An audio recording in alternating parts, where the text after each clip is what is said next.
GrailHeart presents The Weaver's Fire.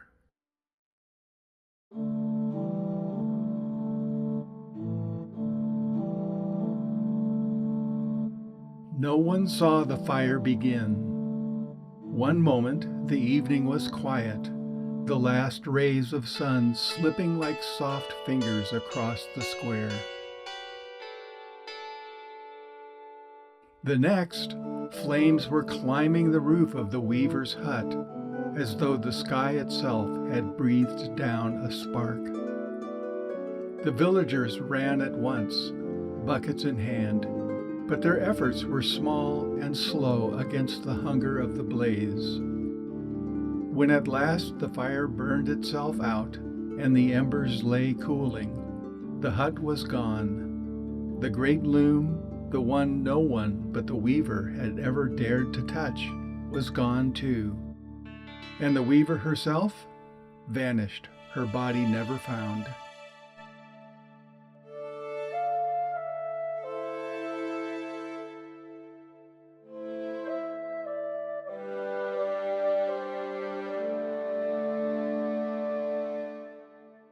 They stood around the charred ruins, silent, the smoke threading between them like a living thing. Someone began to cry. Others whispered prayers. Some just stared, hollow-eyed, as if waiting for something, anything, to rise from the ashes and explain what had happened.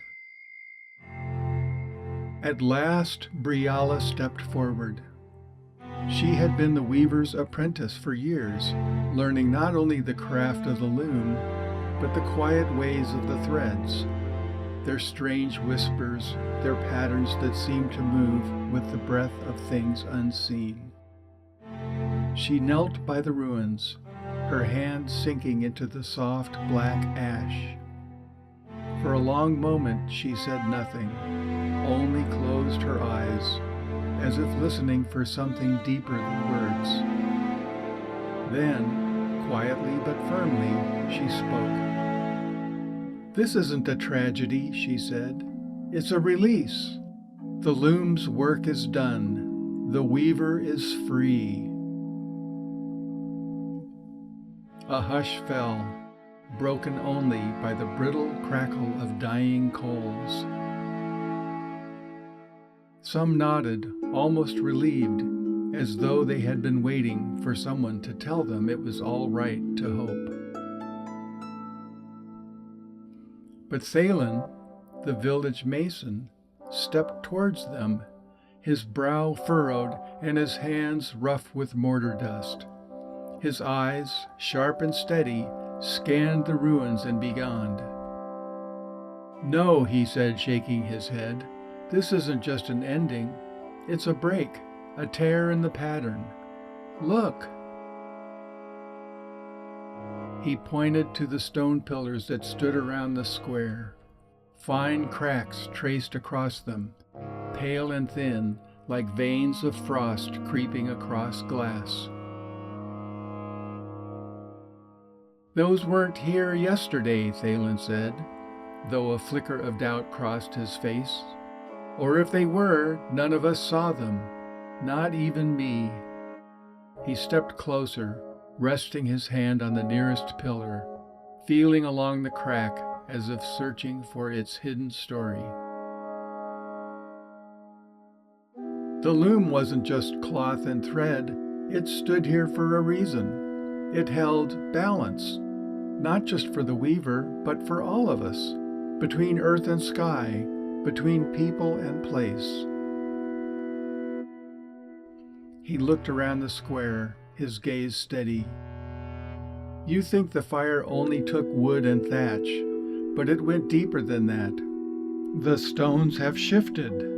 The square is changing. We can't stand by. We need to rebuild, to shore up the walls, reset the foundations. If we don't, one good storm could take everything." A ripple of unease moved through the villagers. Two visions now lay before them, Briala's, which spoke of freedom and blessing, and Thalen's, which warned of fracture and danger. Both felt true. Both felt urgent. That night, the village split in its work. Some gathered with Briala, combing through the ruins to salvage what was left. She worked late, her fingers black with soot, weaving broken threads into simple symbols: a flame, a wheel, a bird in flight. "Keep them close," she told those who helped her. "They'll remind you the weaver's work is still moving, through us now." Others labored with Thalen, lifting stones, mixing mortar, sealing cracks, strengthening the old walls. The square echoed with hammer blows and the scrape of chisels.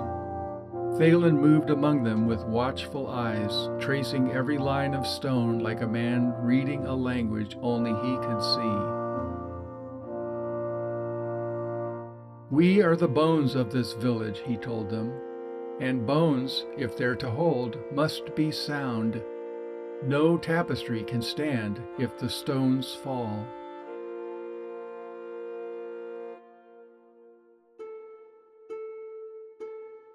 The weeks passed, and a new rhythm took hold, weaving and building, weaving and building. And slowly, something unexpected happened.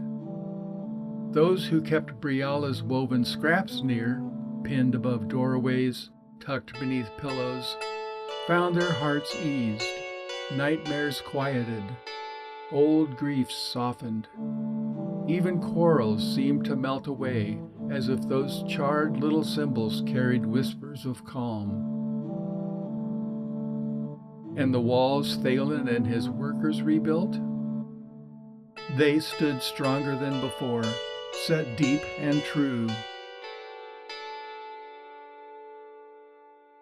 When a fierce storm swept down from the mountains, lashing wind and rain across the square, no house fell, no stone shifted. And then, 1 year to the day after the fire, the earth itself trembled, a deep, shuddering groan that seemed to rise from the bones of the world. The villagers froze, bracing themselves, but the village held fast. No home crumbled, no one was harmed.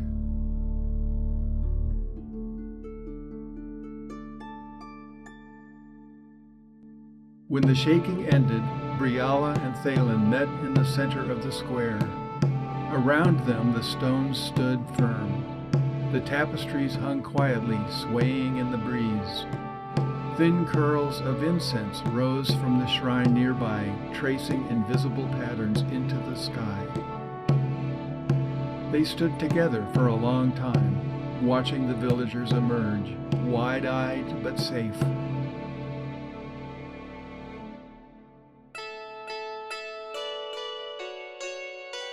Finally, a boy stepped forward, clutching one of Briala's woven birds in his small hand. He looked up at her, and then at Thalen, and asked, his voice soft but clear, "Which one of you was right?" Briala and Thalen exchanged a glance, and then, smiling, they answered together, "We were weaving the same thread, but from opposite ends." And in that moment, something settled over the village. Not just understanding, but a kind of peace. For some truths hold the body and some heal the heart.